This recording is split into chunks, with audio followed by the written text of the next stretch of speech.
इस कार्यक्रम के पुण्यार्चक हैं Visat detergents private limited, Ahmedabad, Gujarat. Trade inquiry number 9408659000। Website www.visatdetergents.com।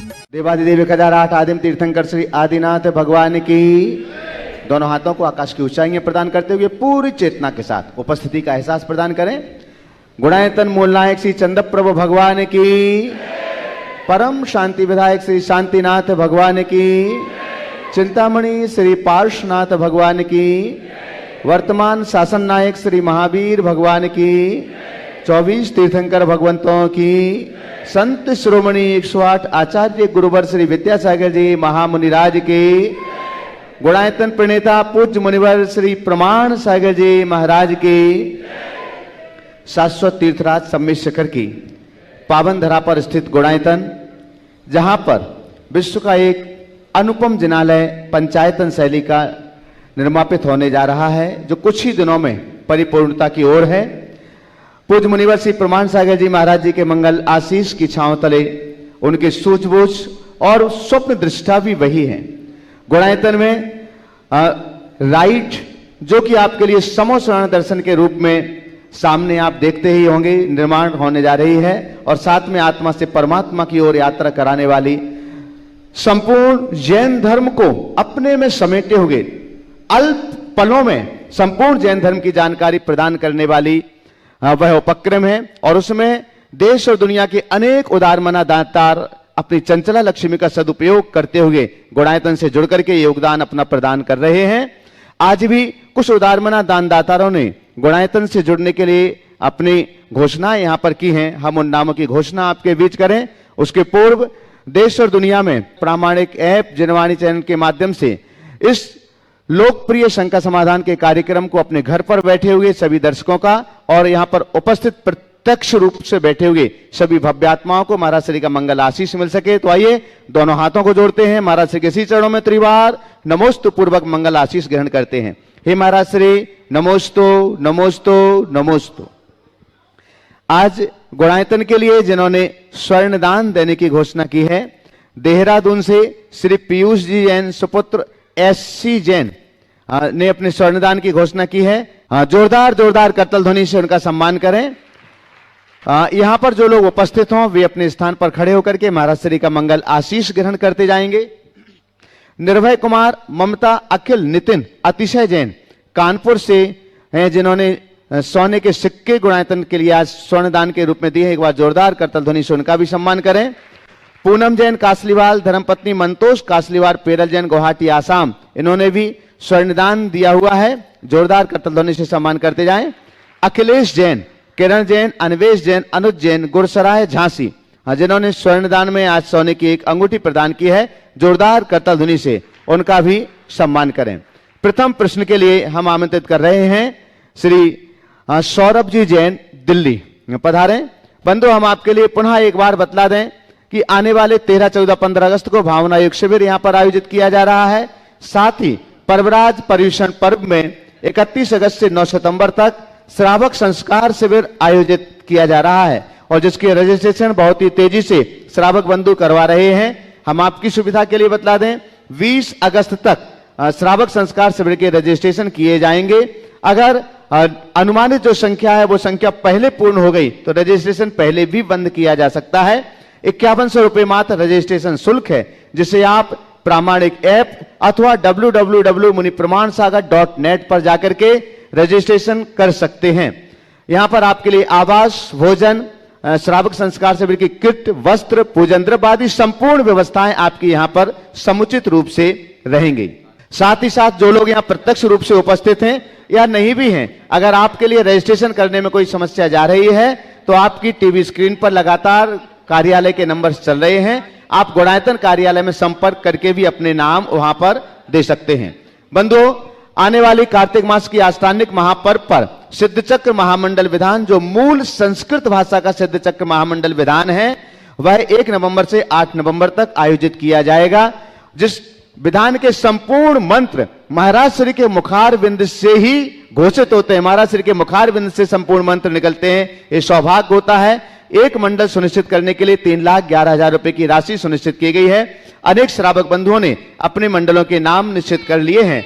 एक मंडल पर आपके परिवार के 8 सदस्य बैठ करके पूजन आराधना का सौभाग्य प्राप्त कर सकते हैं। और बंधुओं, बड़ा सौभाग्य आपके जीवन में है कि प्रतिदिन आप महाराज श्री की मंगलवाणी अगर लाइव सुनना चाहते हैं तो प्रातः पारस चैनल पर आप लाइव सुन सकते हैं। सुबह 8:10 से आप अपने घर पर, अगर आप कहीं रास्ते में हैं, सफर में हैं, तो आप प्रामाणिक ऐप के माध्यम से भी 8:10 से महाराज श्री का मंगल प्रवचन लाइव सुन सकते हैं। और अभी बहुत ही मौलिक गृहस्थ धर्म पर आधारित बहुत ही मौलिक प्रवचन की श्रृंखला यहां पर चल रही है। आइएगा, हम चलते हैं शंका समाधान के साथ में। और प्रथम प्रश्न सौरभ जी जैन दिल्ली, आगे तैयार रहेंगे अजय जैन को भोपाल।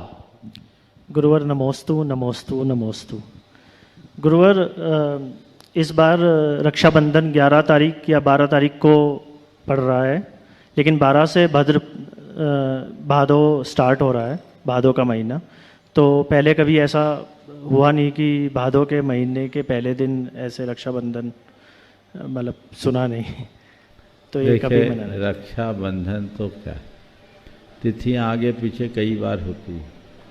हमारे हिसाब से उदय कालिक 6 घटियों में जो तिथि होती है वह तिथि पूरे दिन होती है। मुझे पता नहीं वो उदय कालिक पूर्णिमा 11 तारीख को है या 12 तारीख को, कब है? शुरू के 6 घटी कब है? हाँ, 11 तारीख को प्रातःकाल सूर्योदय के पूर्व से पूर्णिमा है क्या? उसको देख लीजिए। तो जिस तिथि में जैन पंचांग के अनुसार सूर्योदय के समय से लेकर 6 घड़ी तक जो तिथि होती वही तिथि पूरे दिन मानी जाती है। तिथियां आगे पीछे होती रहती है। अब पंचांग मैंने देखा नहीं है, तो तिथि को उस अनुरूप देखा जाता है। नमोस्तु। अजय जैन को भोपाल दृष्टि गुणायतन, आगे तैयार रहेंगे ममता जैन दीपा जैन दिल्ली। महाराज जी के चरणों में समस्त भोपाल समाज की ओर से एवं हमारे जैन को परिवार की ओर से त्रिबार नमोस्तु नमोस्तु नमोस्तु।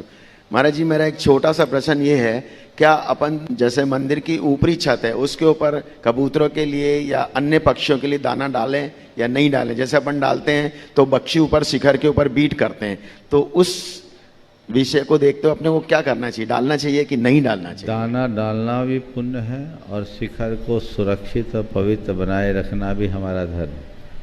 निश्चित वहाँ आप डालेंगे तो पक्षी बैठेंगे तो गड़बड़ होगा, नहीं डालने पर भी पक्षी बैठते। तो हम लोगों को क्या करना चाहिए, दाना डालने का एक अलग स्थान बना लेना चाहिए और पक्षियों के बैठने के लिए भी कुछ ठिकाने बना देना चाहिए। अभी मुझे एक व्यक्ति ने क्लिप दिखाया, एक ने बहुत सुंदर कबूतरों के लिए बसेरा बनाया मटकों से। आप लोगों ने भी देखा होगा, यूट्यूब पे 1 आध साल पहले की बात। खूब सारे मटके एक फ्रेम में लगा दिए और वहाँ आकर के ढेर सारे कबूतर अपना स्थान पाते हैं। बहुत सुंदर है, ये भी करना चाहिए। हम राजस्थान में गए तो हमें वहाँ हर गांव में कबूतर खाना, हर गांव में गौशाला और हर गांव में प्याऊ देखने को मिला। तो ये चीज़ें होनी चाहिए और ऐसा काम करे कि पक्षियों को बसेरा भी मिले और हमारे मंदिर की पवित्रता भी बनी रहे। ठीक है, नमोस्तु। ममता जी जैन दीपा जी जैन दिल्ली से, आगे तैयार रहेंगे संध्या प्रेमचंद जी जैन उपकार निधि सागर संस्थापक सदस्य गुणायतन। नमोस्तु गुरुदेव। मेरा प्रश्न ये है, कोरोना काल में जो प्रिय हमसे बिछड़े हैं पिछले साल, क्या उनकी मृत्यु अकाल मृत्यु में मानी जाएगी? देखिए, पहले तो मैं कहूँगा ये वही परिवार है, नीरज, सौरभ, जो पिछले प्रवास में यहाँ आए थे। दिल्ली में इनकी पेपर की इंडस्ट्री है और इन्होंने इस मंच से ये कहा था कि हमारे यहाँ रिसाइकलिंग की व्यवस्था है, आप अपने मंदिरों की जितनी भी पुरानी जिनवानी हैं उन्हें भेज सकते हैं, ये उसे रिसाइकिल करके उनका पुनरुद्धार कर सकते हैं। इस मंच से जब घोषणा हुई तो बहुत लोगों ने इन तक भेजा। मैं आज चाहूँगा दीपा जी से, ममता जी से, कि आप ये भी अपना नंबर अपने ऑफिस का यहाँ दे दें और उसे प्रभारिक ऐप में भी डाल दिया जाए, ताकि जो लोग चाहे वो उनसे संपर्क करके अपनी सामग्री भेज सके और इस तरह के जिनवानी या अन्य पूज्य प्रतीकों की सुरक्षा हो सके। ये करना चाहिए। अभी आप अपना नंबर बोल दीजिएगा तो अति उत्तम होगा। नंबर बोल दीजिए एक बार। 9910207718 नीरज जैन। और लोगों से भी मेरा कहना है कि आप इनको मैसेज दीजिएगा, फ़ोन कम कीजिएगा, ताकि वो उसकी व्यवस्था को मैनेज कर सके। ये एक अच्छा प्रयास इनकी तरफ से है। अब आपका सवाल क्या पूछा था आपने? कोरोना काल हाँ, में जो लोग गए क्या उनकी अकाल मृत्यु थी? देखिए, अकाल और सकाल मृत्यु तो हम कह नहीं सकते। हो सकता है जितने लोग गए उनकी आयु उतनी ही हो या उसी निमित्त से जाना सुनिश्चित हो, पर जिस तरह के सिम्टम्स थे वो सब अकाल मृत्यु के हैं। तो लक्षण के आधार पर हम कह सकते हैं कि वो असमय मृत्यु हुई है। पर अकाल हो या सकाल, यदि व्यक्ति की बुद्धि और भावना अच्छी है तो अल्प जीवन में भी वो महान फल पा सकता है। अंत के समय के परिणाम बहुत महत्वपूर्ण होते हैं। इस बीमारी में एक विशेष बात रही कि व्यक्ति का माइंड अंत तक ठीक रहा। तो उस घड़ी में जिसने अपने परिणाम को संभाल कर रखा वो सदगति का पात्र बना हो। नमोस्तु गुरुदेव। संध्या प्रेमचंद जी जैन सागर, संस्थापक सदस्य गुणायतन। आगे तैयार रहेंगे धीरांशी जैन, डॉटर ऑफ संजीव जैन, कटनी। नमोस्तु गुरुदेव। नमोस्तु गुरु महाराज श्री। आज हमारे यहाँ के पूर्व अध्यक्ष श्रीमान निर्मल कुमार जी पटना वाले, जो पहले बर्नी कॉलोनी जैन समाज के अध्यक्ष रहे हैं, आज उनका देहावसान हो गया है। वो 2 दिन पहले समय सागर महाराज जी के पास भी गए थे। उन्हें जैसे भी बताया कि इनकी स्थिति ठीक नहीं है, तो घर पर आकर नमोकार जपते हुए, ओम बोलते हुए उनका अंतिम सांस ली उन्होंने। और पूरा परिवार उनके आपका आशीर्वाद चाहता है। वो आपके अनन्य भक्ति, उनका हमारे पास फ़ोन आया था, बताया उन्होंने। देखिए, निर्मल जी एक बड़े कर्मठ और कर्तव्यनिष्ठ समाज सेवी थे। मुझे ध्यान है जब हमारा सागर प्रवास था, खासकर वर्णी कॉलोनी में, तो बहुत तत्परता के साथ जुटे हुए थे। वो गुणायतन से भी जुड़े रहे, गुणायतन के ट्रस्टी रहे। जन्म मरण तो सबका लगा हुआ है। अब कब किसकी बारी आ जाए कुछ कहा नहीं जा सकता।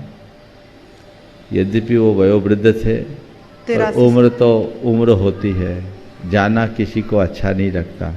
पर किसी को कुछ अच्छा लगे या न लगे, हमारे रोके कोई रुकता नहीं और हमारे चाहे कोई जाता नहीं। आना जाना तो इस संसार में लगा हुआ है। निर्मल जी जितने जिए, धर्म ध्यान करके अंत किए, ये अति उत्तम बात है। मैं ऐसी घड़ी में पूरे परिवार को, खासकर चक्रेश और उसके पूरे परिवार को आशीर्वाद देता हूँ कि वे इस घड़ी में धैर्य रखें, इस घटना को स्वीकार करें और इसे मोह भाव का निमित्त न बनाकर वैराग्य का निमित्त बनाए। यहाँ शोक न करें, ज्ञान का आलम्बन ले, जिससे हम अपने जीवन का रास्ता प्रशस्त कर सके।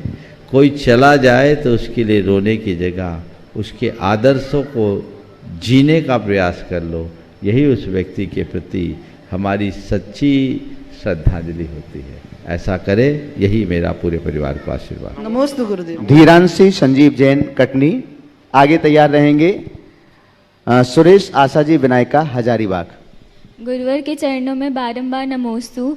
गुरुदेव, आज मित्रता दिवस है और आज के समय में हमें वे मित्र मिलते हैं जो हमें कुसंगति की ओर ले जाते हैं, हमें बुरी आदतों के लिए प्रेरित करते हैं और या हमारी हाँ में हाँ मिलाते हैं। पर पुराने समय पे मित्र वे कहलाते थे जो हमारी अच्छाइयाँ तो बताएं पर हमारी बुराइयाँ भी बताएं, और आज के समय में ऐसे मित्र मिलना बहुत मुश्किल है। तो गुरुदेव, मेरा प्रश्न ये है कि हमारे मित्र में क्या गुण होने चाहिए एवं हम अपने सच्चे मित्र की कैसे परख करें? बहुत अच्छा सवाल किया है और मुझे अच्छी बात है कि आज मित्रता दिवस है। आजकल तो सब चीज़ का एक एक दिन है, फ्रेंडशिप डे।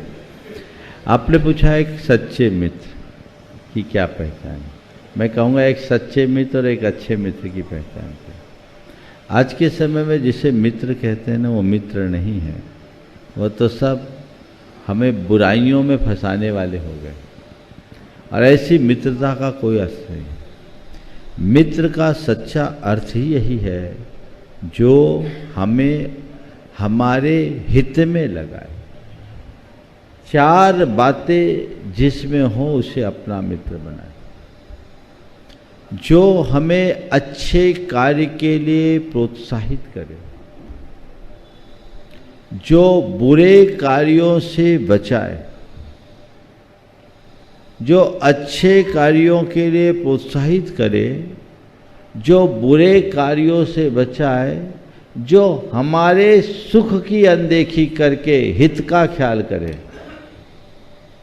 सुख की अनदेखी करके हितों का ख्याल करे।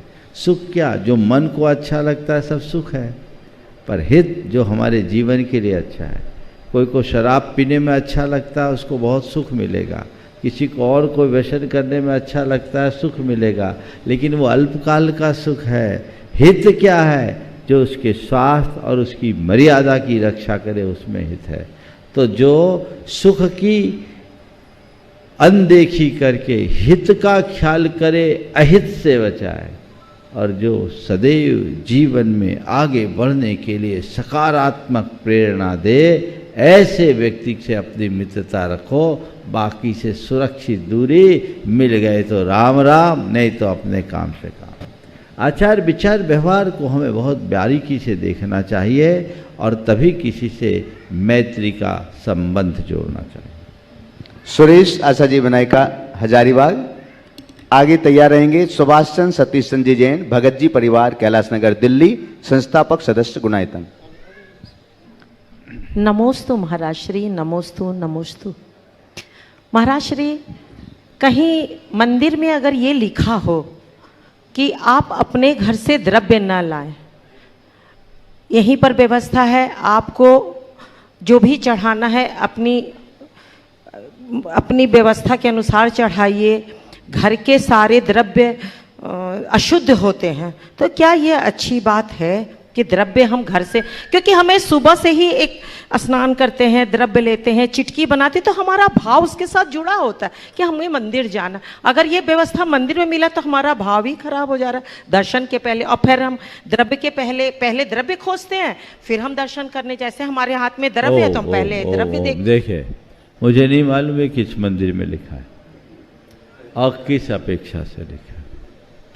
पहले तो अगर किसी प्रयोजन विशेष से लिखा है तो बात और, पर यदि मुझसे पूछो तो मैं कहूँगा अपना ही द्रव्य भगवान को चढ़ाना चाहिए, क्योंकि आप जितने विवेक से शोध बिन करके भगवान का द्रव्य चढ़ाएंगे, मंदिर में तो सब माली पुजारी के हाथ की बात होती है, वो ढंग से शोधने बिनने का काम भी नहीं करता। तो अपने हाथ से अपना द्रव्य शोधे बिने। हाँ, घर की द्रव्य अशुद्ध होती है, इस बात में दम है, क्योंकि आप जहाँ से खासकर चावल वगैरह खरीद के लाते हैं, उस गोडाउन में झांक के आओ, वहाँ चूहे की लेनी, अन्य चीज़ें जो घोर अशुद्धि परक है वो पड़ी मिलेगी। वो वहीं खाते हैं और वहीं निकालते हैं, तो वो पवित्र कहाँ बचा। तो आप घर से द्रव्य ले जाओ, धो के ले जाओ। व्यवस्था मंदिर में भी है हमारा। मेरी बात तो सुनो। हाँ, मंदिर में भी धो लो। हाँ, मंदिर में धो लो, या घर में भी ले जाओ तो धो के ले जा सकते हो। अगर कुएं का पानी हो तो अति उत्तम, लेकिन जो लोग अभिषेक नहीं करते, सूखा द्रव्य चढ़ाने की अपेक्षा घर से धुला हुआ द्रव्य चढ़ाना ज़्यादा अच्छा। जो सूखा द्रव्य आप लोग चढ़ाते हैं राह बाजार से लाकर, आप खुद देखो, किसी चावल के दुकान वालों से पूछो, वो सारी कहानी बता देगा। उसमें अपवित्रता है। अगर इस प्रकार की अपवित्रता से बचने के लिए किसी ने ये व्यवस्था की है तो उनका एक दृष्टिकोण है, पर निषेध करना उचित नहीं। आपका द्रव्य चढ़े तो आपको पुण्य मिलेगा, मंदिर का द्रव्य क्या है। और फिर उतना हम लोग चढ़ा भी नहीं पाएंगे। ओम अपना चढ़ाओ, अपना द्रव्य लगना चाहिए। और मैं तो ये कहता हूँ जहाँ शुद्ध द्रव्य नहीं मिले, भाव से भगवान की वंदना करो और अपने जेब का द्रव्य निकाल के गुल्लक में डाल दो, तुम्हारी द्रव्य पूजा होगी। अच्छा। जिन मंदिर में दान देना भी नित्य पूजा की श्रेणी में है, वो तो समझ चढ़ाते ही महाराज से। बोल तो दिया, अब समाधान दे रहा हूँ, सुनो।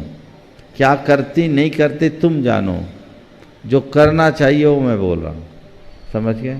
ये इसका सॉल्यूशन है और ऐसा ही करना चाहिए। नहीं महाराज श्री, पहले की वही महिलाएं होती थी ना। एक चलो मिनट उत्तर हो महाराज गया, श्री। No cross. सुभाष चंद्र सतीश चंद जी जैन, भगत जी परिवार, कैलाश नगर, दिल्ली, संस्थापक सदस्य गुणायतन। आगे तैयार रहेंगे जीवनधर जी जैन, जबलपुर। मुनिश्री के चरणों में नमोस्तु। पूज्य श्री 3 साल पहले कैलाश नगर में पंचकल्याणक हुआ था, जिसमें हमारा पूरा परिवार 24 सदस्य पात्र बने थे। परंतु पंचकल्याणक से 3 दिन पूर्व मेरी दादी का देहांत हुआ। तो वो कौन सा पाप कर्म का उदय था कि पूरा कार्यक्रम सजाया और एक बाहर खड़े होकर रह गए? कोई पूर्व जन्म का पाप था जो सामूहिक पुण्य कर्म पाप कर्म उदय में आया? निश्चित ये अंतराय था। परिवार की प्रबल भावना थी, लेकिन भावना की पूर्ति नहीं हो पाई। ऐसा अंतराय किसी को भी होता है, एक संयोग भी कह सकते हैं। पर मैं मानता हूँ तुम्हारी दादी को मैं अच्छे से जानता भी हूँ। इंदिराबाई है ना? हाँ। वो अगर मर भी गई ना, देहांत हुआ, तो वो पंचकल्याणक में जरूर आई होगी अमर बनकर। वो बड़ी एक धर्मनिष्ठ महिला थी, हमारे पास बहुत बहुत आती थी, यहाँ रहती भी थी। तो धार्मिक भावना से ओतप्रोत व्यक्ति का कल्याण होता है, और इसे लेकर आप पॉजिटिव सोचो कि चलो उस पंचकल्याणक में हम वंचित रह गए, शायद हमें और कोई दूसरे और बड़े पंचकल्याणक का अवसर मिल सकता है, हम उसका लाभ लें, तभी अंतराय टले। नमस्ते पूज्य। जीवनधर जी जैन, जबलपुर। आगे तैयार रहेंगे आरती अरविंद चौगले, चिंचवाड़, महाराष्ट्र। महाराज श्री को बारंबार नमोस्तु। महाराज जी, मेरा प्रश्न है कि जो ये शांति धारा चैनलों में आती हैं, जो पढ़ने वाले रहते बहुत अशुद्ध शांति धारा का वाचन करते हैं, तो वो शांति धारा क्या देखनी चाहिए? बालक का प्रश्न है। अब भैया सब में अशुद्ध नहीं आती, जो शुद्ध आती है उसको देख लो, दिमाग काय खराब करते हो? सब अशुद्ध थोड़ी आती, जो शुद्ध आती वो देखो। और कुछ लोगों की शिकायत है कि शांति धाराएं अखंड नहीं होती, वो उसमें चैनल में कट जाते हैं, तो जो अखंड है उसको देख लो, समझ गए? चलिए नमस्ते। आरती अरविंद चौगले, चिंचवाड़, महाराष्ट्र। तैयार रहेंगे बीड़ा नरेंद्र जी झांझरी, कोडरमा। मेरे पाठशाले के विद्यार्थी के स्कूल पढ़ाती हूँ मैं, मेरे जरा हिंदी नहीं आते। हाँ बोलो बोलो। उनके तरफ से मेरा पहला नमस्कार, मेरा परिवार तरफ से नमस्कार। नमस्कार। प्रश्न ये है कि हम हमारे जैन धर्म के पाठशाला लेते हैं और अलग लोग भी आना चाहते हैं, मैं ले सकूँ क्या ना ले सकूँ, ये मेरा। अगर दूसरे लोग पाठशाला में पढ़ना चाहते हैं, संस्कार है, तो कोई दिक्कत नहीं, पर उनके माँ बाप को बता दो कि देखिए हम जैन धर्म की सारी पूजा पद्धति आदि का ज्ञान बताएंगे इनको, तो आपको कल आपत्ति नहीं हो। अगर उनके परिवार के लोगों को आपत्ति नहीं हो तो बच्चों को बता सकते। वीणा नरेंद्र जी झांझरी, कोडरमा। आगे तैयार रहेंगे ऋषिका गंगवाल, तिलक मार्बल्स, किशनगढ़। गुरुवर प्रमाण सागर जी महाराज जी के चरणों में मेरे पूरे परिवार का शत शत वंदन। हे गुरु जी, मैं जानना चाहता हूँ कि जैन दर्शन और जैन सिद्धांत और जैन धर्म तीनों अलग अलग शब्द हैं, इनमें कोई अंतर है या तीनों एक ही हैं? हम लोग कई बार कंफ्यूज कर जाते हैं। अदर समाज में जाते हैं तो वो जैन दर्शन की बात करते हैं, यूनिवर्सिटी में भी धर्म की बात नहीं होती। हम यहाँ आते हैं आपके पास तो दर्शन की बात नहीं होती, सिर्फ धर्म की बात होती है, और कहीं सिद्धांत की बात होती है। तीनों में कुछ जैन दर्शन, जैन सिद्धांत और जैन धर्म में आपने अंतर पूछा है। 3 शब्द हैं तो 3 अर्थ होंगे। दर्शन का अर्थ होता है विचार, जो जैन तत्व ज्ञान का आधार है वो दर्शन है। तो जो ये एक फिलॉसफी है, समझ लो। और जब हम जैन धर्म को जानना चाहेंगे तो हमें जैन दर्शन को जानना पड़ेगा, जो जैनत्व का पूर्ण बोध करा दे। धर्म आचार का नाम है, जो उस विचार को साकार करने में सहायक हो उसका नाम धर्म है। धर्म और दर्शन दोनों एक दूसरे के सहचर और सहगामी हैं। बिना विचार के आचार और बिना आचार के विचार नहीं कर सकता। समझ गए? विचारहीन आचार रीढ़ विहीन मनुष्य की तरह है, तो आचार विहीन विचार पग विहीन मनुष्य की तरह। दोनों चीजें साथ साथ चलती है। दार्शनिक जगत में पाठ दर्शन का कराया जाता है, लेकिन उस दर्शन को साकार करने के लिए धर्म को समझना बहुत जरूरी है। तो धर्म और दर्शन के बीच का अंतर तो मैंने आपको बता दिया। अब रहा सिद्धांत। तो किसी भी दर्शन या धर्म का जो मूलभूत तत्व ज्ञान है, जो उसके प्रिंसिपल है, जो उसके डॉक्ट्रिन्स है, उसको बोलते हैं सिद्धांत। तो जैन सिद्धांत में जो मूलभूत बातें हैं, जिसके माध्यम से जैन धर्म को ठीक तरीके से या जैन दर्शन को ठीक तरीके से जाना जा सकता है, या जैन दर्शन का जो प्राण तत्व है, अहिंसा, अनेकांत, शादवाद, अपरिग्रह जैसे सिद्धांत, कर्मवाद जैसे सिद्धांत, ये सिद्धांत जैन सिद्धांत के अंतर्गत। विधान, संविधान नहीं, सिद्धांत यानी उसके मूलभूत डॉक्ट्रिन्स, जिसके आधार पर उस पूरे के पूरे दर्शन का प्रतिपादन है। ऋषिका गंगवाल किशनगढ़ आगे तैयार रहेंगे। संतोष पाटिल इचलकरंजी जी, आचार्य सन्मति सागर जी दक्षिण वालों के गृहस्थ परिवारजन। नमोस्तु महाराज श्री। मेरा ये प्रश्न है कि आजकल जैसे मैं छोटे गांव में शहर में रहती हूँ, हमारे बच्चे बाहर पढ़ने चले जाते हैं एजुकेशन के लिए, फिर पढ़ के वो हमारे शहर वापस नहीं आना चाहते हैं, वहीं जॉब कर लेते हैं। फिर हमारे को कुछ समय बाद उनके पास रहने जाना पड़ता अपने गांव को छोड़ के, तो कैसे हम सामंजस्य बैठाएं? हमारे 2 दिन पहले इस पर बहुत विस्तार से उत्तर दिया। एक बड़ी समस्या है, इसको उसी तरीके से देखें। संतोष पाटिल इचलकरंजी, आचार्य सन्मति सागर दक्षिण वालों के गृहस्थ परिवारजन। आगे तैयार रहेंगे विजय जैन दुग्गड़ जैन दिनहरा पश्चिम बंगाल। गुरुवर के चरणों में बारंबार शुद्धिपूर्वक नमोस्तु महाराज जी, नमोस्तु महाराज जी, नमोस्तु महाराज जी। मेरा एक प्रश्न है सर कि उद्योग करते वक्त कपड़े का हमारा कारोबार है, उसमें हम प्रोसेसिंग करते हैं, पानी का बहुत ही वापर करते हैं। हालांकि हमारे घर में ऐसा पढ़ाया जाता है कि हमारे पिताजी मुनि थे, ग्रैंडफादर जयसेन महाराज करके 1929 में उन्होंने दीक्षा ली थी, तो पानी का कम से कम वापर करना ऐसा दिमाग में हमेशा बताते हैं। और कपड़े का प्रोसेसिंग या बिजनेस करते वक्त पानी का बहुत ही उपयोग होता है, तो घर में संसार में रह के उसका परिमार्जन हम कैसे करें? और दूसरी एक बात है कि खेती भी हम करते हैं। दक्षिण भारत में ज़्यादातर लोग जो है, पश्चिम महाराष्ट्र में खेती मेन उनका बिजनेस है, तो पेस्टिसाइड्स वगैरह के काफ़ी यूज़ करते हैं। देखिए दोनों चीज़ें, कपड़े का व्यवसाय है, व्यवसाय में यथासंभव सावधानी रखने का प्रयास कीजिए। कोशिश कीजिए कि उसमें अल्प से अल्प हिंसा हो। कपड़े के कार्य में ये प्रोसेसिंग में तो लगता ही है। अब ये कोई भी उद्योग करेंगे ये लगेगा। अब इसे हम क्रूर कर्म की श्रेणी में तो नहीं कर सकते, पर महाआरंभी कार्य जरूर है जिस पर हमें ध्यान रखना चाहिए। दूसरा, खेती के कर्म में, खेती में हिंसा हो कोई बात नहीं, पर हिंसा की खेती कभी उचित नहीं। तो हिंसा की खेती से बचने का प्रयत्न करना चाहिए, और उसमें पेस्टिसाइड आदि का प्रयोग कतई नहीं होना चाहिए। पेस्टिसाइड आदि का प्रयोग करना ठीक नहीं माना जाता। हमने इस पर पहले भी कई बार विस्तार से चर्चा की है। अगर आप कल रहें तो इस सवाल का उत्तर कल दिया जा सकता है। रजनी राकेश जी गोधा इंदौर परम संरक्षक गुणायतन। आगे तैयार रहेंगे प्रतिभा गोदा जयपुर। महाराज श्री नमोस्तु। मेरे परिवार की ओर से नमोस्तु। महाराज श्री, मेरा प्रश्न है, घर मंदिर कब बन जाता है? घर मंदिर कब बन जाएगा?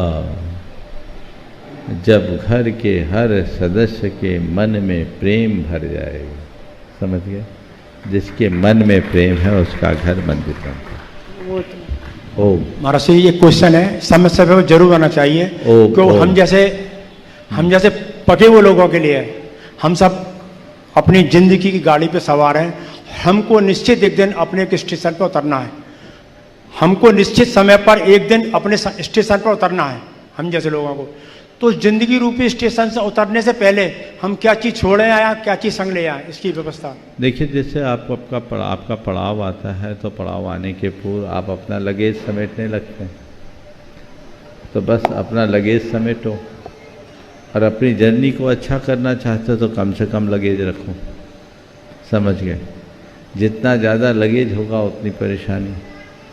आपको बैलगाड़ी में जाना हो तो चाहे जितना लगेज ले सकते हैं, कार में जाते हैं तो थोड़ा कम, बस में जाते हैं तो अलग प्रकार का लगेज, ट्रेन में जाते हैं तो थोड़ा और, लेकिन प्लेन में जाते हैं तो केवल एक हैंडबैग होता है, सीधे उतरना होता है। जितना लगेज कम करोगे उतनी जर्नी में आराम होगा।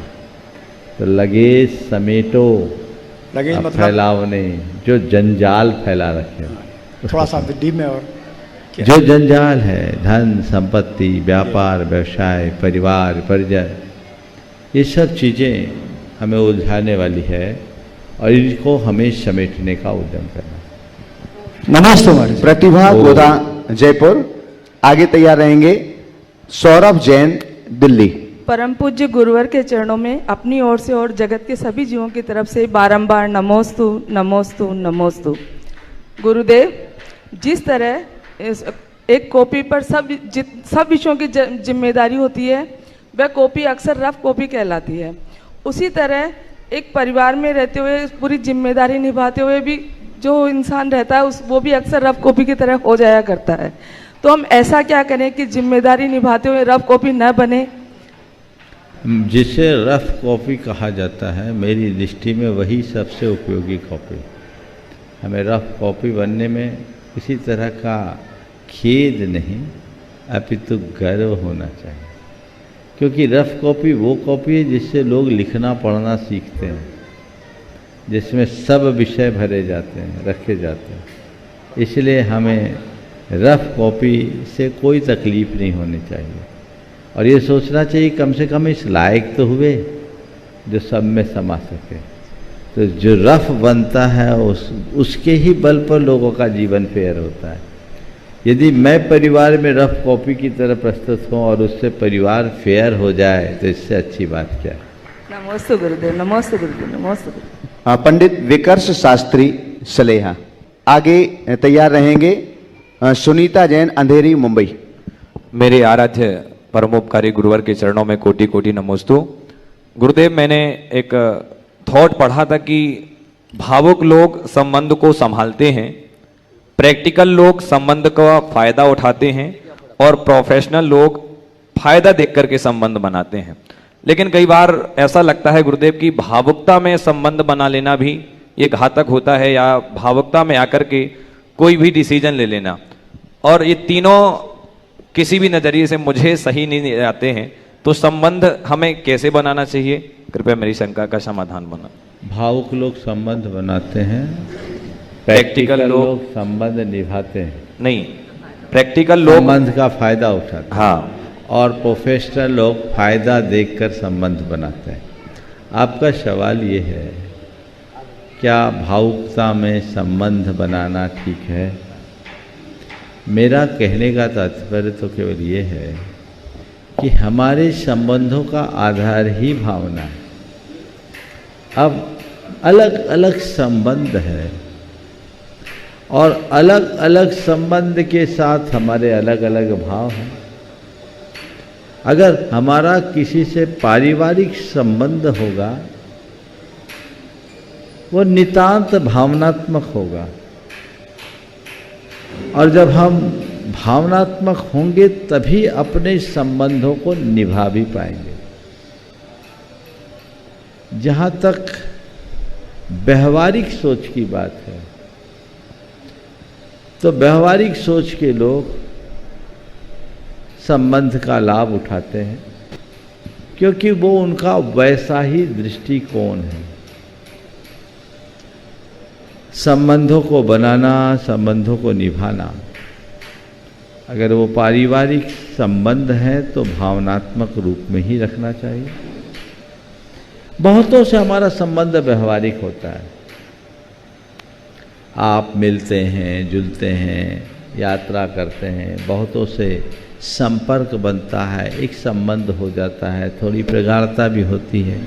ये संबंध फायदे के हिसाब से चलता है, मेरी दृष्टि में ये भी बुरा नहीं है। और व्यापारिक संबंध तो बिल्कुल कैलकुलेटिव होता है, फायदा देख करके ही बनाना चाहिए। एक ग्राहक और दुकानदार का संबंध है, एक ट्रेन में चलने वाले दो यात्री के बीच का संबंध है, और एक परिवार और मित्र के बीच का संबंध है। तीनों में बड़ा अंतर है। मित्रों और परिवार परिजनों के साथ जो संबंध है वो नितांत भावनात्मक ही होना चाहिए।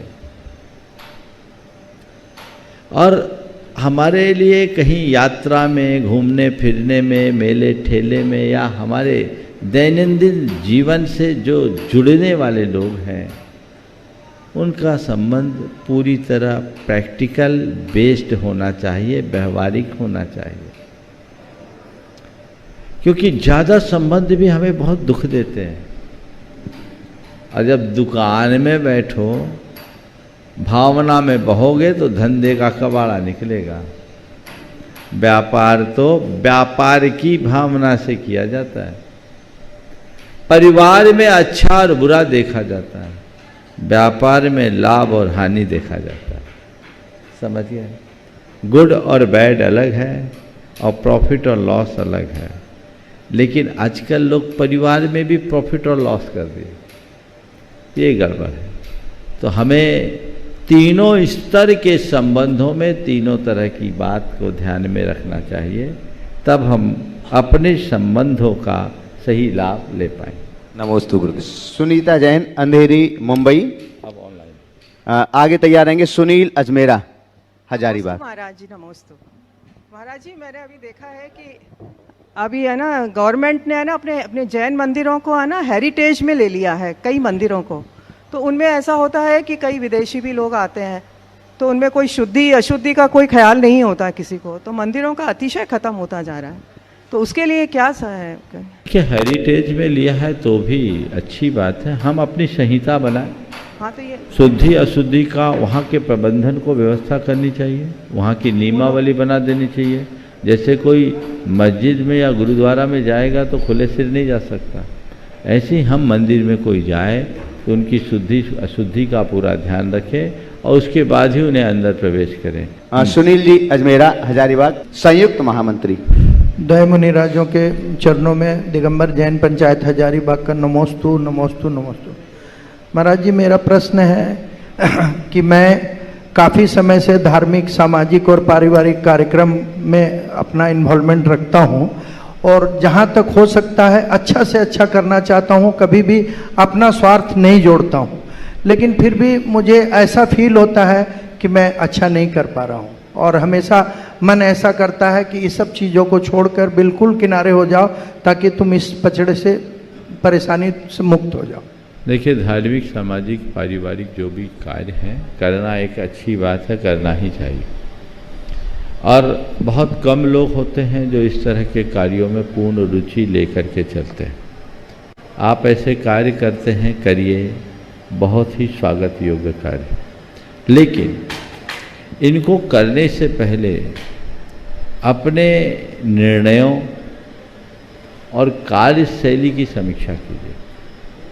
हमेशा उस व्यक्ति को बहुत जिम्मेदारी का परिचय देना चाहिए, ध्यान रखना चाहिए, जो अपने परिवार से बाहर कुछ काम कर रहा है। जब हम बाहर कोई काम करते हैं तो लोगों की अपेक्षाएं भी हम पर बढ़ती है और निगाहें भी हम पर केंद्रित होती है। घर, परिवार या व्यक्तिगत जीवन का कोई भी निर्णय व्यक्ति बहुत आसानी से ले सकता है और उसको पूरा कर सकता है।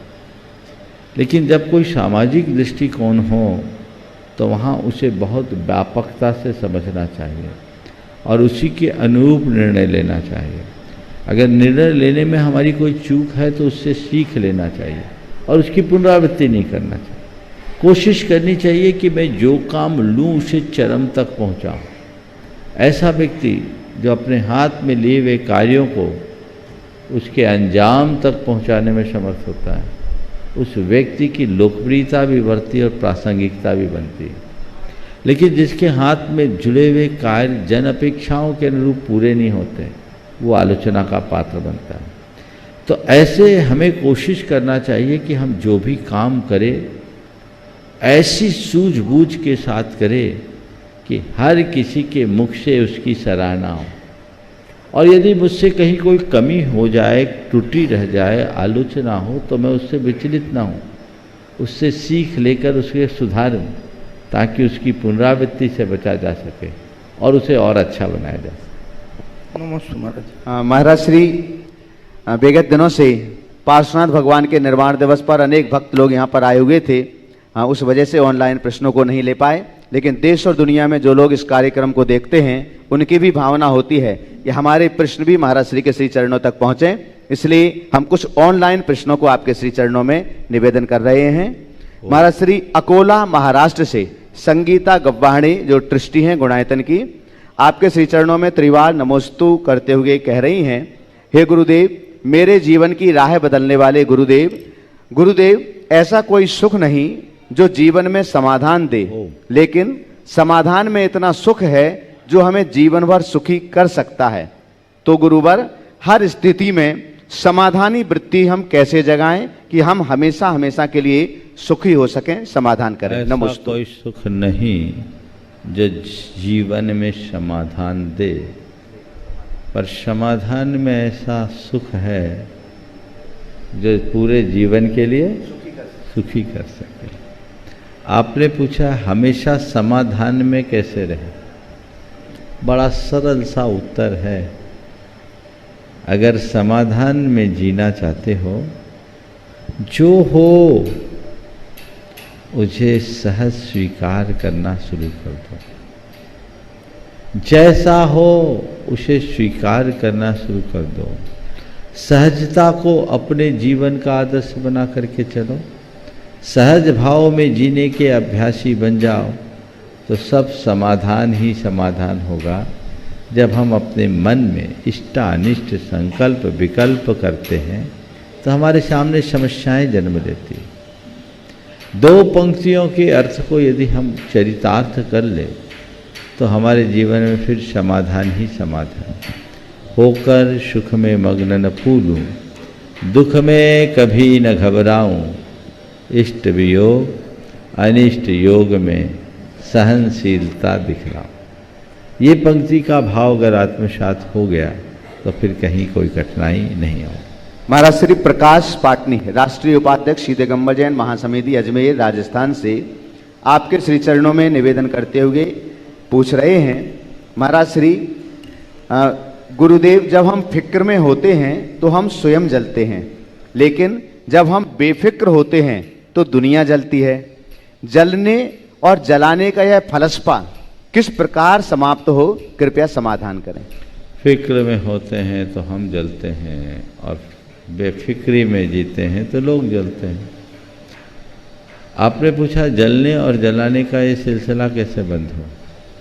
मैं तो ये कहता हूँ, फिक्र को विदा करो,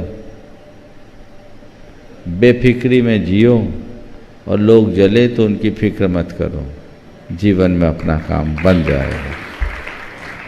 हमारा श्री आर्या जैन, जयपुर राजस्थान से, आपके श्री चरणों में नमस्ते करते हुए निवेदन कर रही हैं, महाराज श्री, हम जैसे बहुत से बच्चे घर से बाहर पढ़ने के लिए जाते हैं और बाहर उन्हें बहुत सारी समस्याओं का सामना भी करना पड़ता है। उन सब के बीच पढ़ाई, रहना, भोजन आदि उन और दोस्ती, इन सब के बीच हमें किन किन बातों का ध्यान रखना चाहिए और किसी कॉम्पिटिटिव एग्जाम की तैयारी के लिए भी किस बात का ध्यान हमें रखना चाहिए। देखिए, बाहर पढ़ने के लिए जाना बुरा नहीं है, जाए, अपनी मर्यादाओं का सबसे पहले ध्यान रखें। जो भी बाहर पढ़ने जाते हैं या कहीं भी दुनिया के किसी भी क्षेत्र में, हर मनुष्य को अपने जीवन की एक लक्ष्मण रेखा खींच के रखनी चाहिए कि उसका उल्लंघन मुझे किसी भी परिस्थिति में नहीं करना। समझ गए? उस लक्ष्मण रेखा में जो हमारी मर्यादाएं हैं, खान पान, आचार विचार और व्यवहार की, उसे सुनिश्चित करना चाहिए। नॉन वेज का, नशा का पूरी तरह त्याग करना चाहिए। विवाह पूर्व तक ब्रह्मचर्य का संकल्प रखना चाहिए। ओम। विवाह पूर्व तक ब्रह्मचर्य का संकल्प रखना चाहिए, उसमें किसी तरह की शिथिलता नहीं होनी चाहिए। ब्रह्मचर्य का अच्छे से पालन करें, पक्के तौर पर पालन करें, जिससे हमारे जीवन में किसी तरह की कठिनाई न हो। मर्यादाएं नहीं टूटनी चाहिए। अगर इन सब बातों का आप ध्यान रखते हैं तो बाहर जाने में कोई कठिनाई नहीं। जिस लक्ष्य को लेकर हम गए हैं उस लक्ष्य पर पूरा ध्यान देना चाहिए। आजकल विद्यार्थी मौज मस्ती में लग जाते हैं, उनकी जीवन शैली ऐसी हो जाती है कि वे अलग तरीके से जीते हैं। माँ बाप तो सोचते हैं कि हमारा बच्चा पढ़ने के लिए गया है, और बच्चे वहाँ जाकर के पढ़ाई के साथ साथ दूसरे ऐसे भी कर्म कर लेते हैं जो माँ बाप कभी पसंद न कर सके और उनके जीवन के लिए भी अच्छा ना हो। तो उन्हें इन सब चीज़ों के प्रति ध्यान रखना चाहिए, पढ़ाई के प्रति पूरा लक्ष्य होना चाहिए, जी तोड़ मेहनत करना चाहिए। हमेशा इस बात का ख्याल रखना चाहिए कि मैं यहाँ आया किस लिए और मेरे माँ बाप ने मुझे यहाँ तक कितनी कठिनाइयों के साथ पहुँचाया है। ऐसा मजबूती से जब व्यक्ति कोई काम करता है तो वो अपने जीवन में आगे बढ़ सकता है। और जहाँ तक कॉम्पिटिटिव एग्ज़ाम्स है तो हमें पहले से ही मानसिकता बनानी चाहिए कि इसमें मेरी थोड़ी सी भी चूक मुझे पीछे कर दे। उसके लिए हम अपना 100% देंगे, तभी 100% पा सकेंगे। ऐसी सोच बनाकर चलना चाहिए। हमारा श्री अशोक कुमार गांधी, उत्सव 16, अहमदाबाद, गुजरात से आपके श्री चरणों में बारंबार नमस्तु करते हुए कह रहे हैं, महाराज श्री ऐसा सुनते हैं, महाराज श्री ऐसा सुनते, जिस घर में माँ बाप हंसते हैं उस घर में भगवान बसते हैं।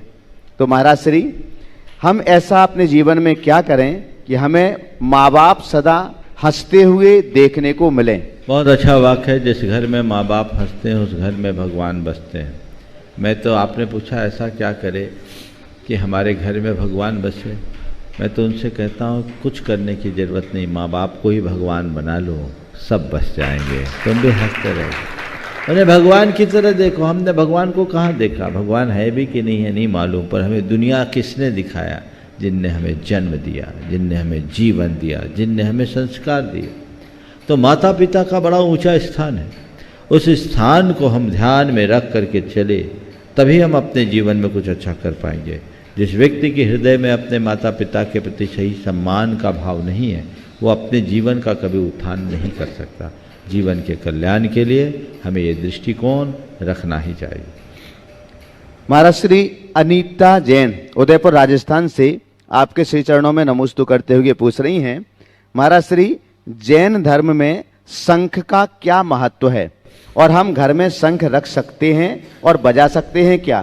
किसी बीमारी के कारण डॉक्टर ने हमें शंख बजाने के लिए कहा हुआ है। देखिए, शंख तो एक ऐसे देखा जाए तो 2 इंद्रिय जीव का कलेवर, पर शंख की ध्वनि का उल्लेख हमारे शास्त्रों में आता है।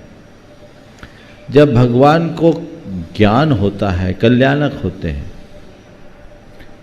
तो भवनवासियों के यहाँ शंख बजते हैं, व्यंतरों के यहाँ नगाड़े बजते हैं, ज्योतिषियों के यहाँ दुंदुभी बजती है, और वैमानिक देवों के यहाँ घंटा नाद होने लगता है। यानी देवों के यहाँ दिव्य शंख होते हैं और उसकी ध्वनि होती है। तो शंख से मंगल ध्वनि होती है। अगर अचित्त शंख आपको प्राप्त होता है, उसे घर में रखते हैं, तो मेरी दृष्टि में ये कहीं कोई गलत नहीं है। हालांकि जैन मंदिरों में शंखों का चलन नहीं है, पर आप अगर चिकित्सा के रूप में किसी ने आपको सुझाव दिया है तो मेरी दृष्टि में वो गलत नहीं। हमारा श्री आकांक्षा जैन केकड़ी राजस्थान से आपके श्री चरणों में नमोस्तु पूर्वक पूछ रही हैं। महाराज श्री, व्यवहारिक जीवन में अनेक कुमान्यताएं प्रचलित हैं, जैसे शनिवार को नए कपड़े मत पहनो, गुरुवार को बाल मत धो, बाल मत काटो, कटाओ, नाखून को मत काटो, जैसी अनेक मान्यताएं प्रचलित हैं। तो गुरुवर, क्या हमारे जैन धर्म में भी ये मान्यताएं बताई गई हैं? इनका कोई औचित्य है या ये इसी प्रकार से देखा देखी चलन में आ गई हैं? देखिए, लोक रीतियाँ हैं और लोक रीति को लोक रीति के अनुरूप करना। अगर गुरुवार को बाल नहीं काटते, शनिवार को कपड़े नहीं खरीदते, नाखून कौन से दिन? गुरुवार को बाल और नाखून, तो अच्छा है, कम से कम उस दिन का एक संयम तो रहेगा। आजकल लोग डेली सेविंग करते हैं, एक बहाने कि एक दिन हम सेविंग नहीं करेंगे। उस दिन अगर संयम रखने के, सप्ताह में एक दिन संयम रखने के भाव से ऐसा करते तो कोई बुराई नहीं। पर ये सब चीज़ों को धर्म बुद्धि से मत करो। ये एक व्यवस्था है जो हम सब के लिए बनाई गई ताकि सब कुछ व्यवस्थित क्रम से बना रहे, पर इसमें धर्म नहीं है। अब आप मान लीजिए मार्केट संडे को बंद रहता है तो कोई धर्म है क्या?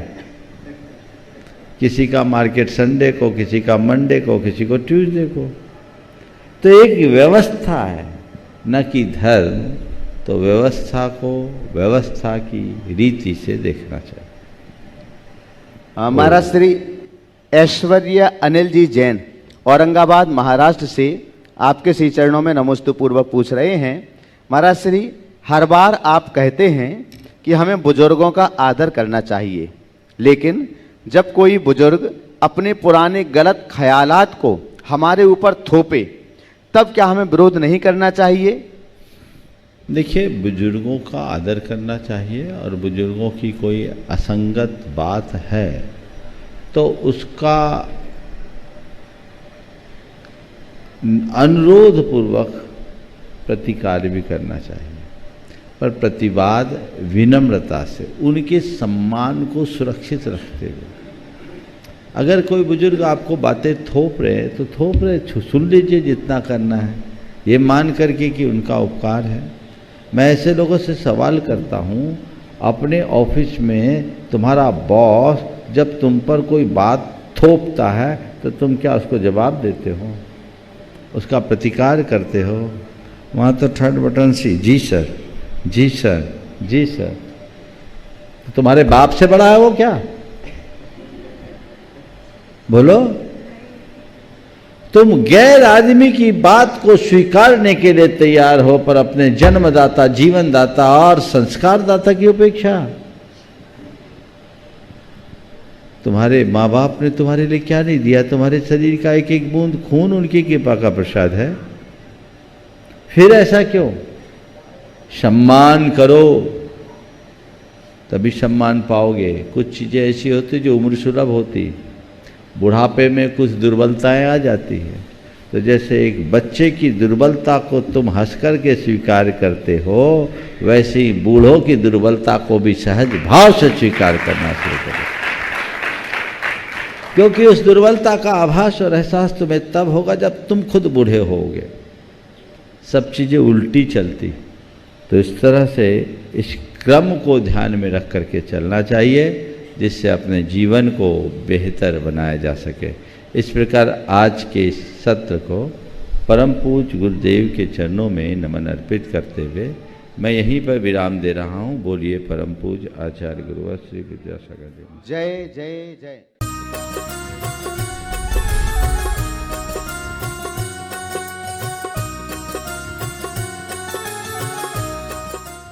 इस कार्यक्रम के पुण्यार्चक थे Visat detergents private limited, Ahmedabad, Gujarat. Trade inquiry number 9408659000।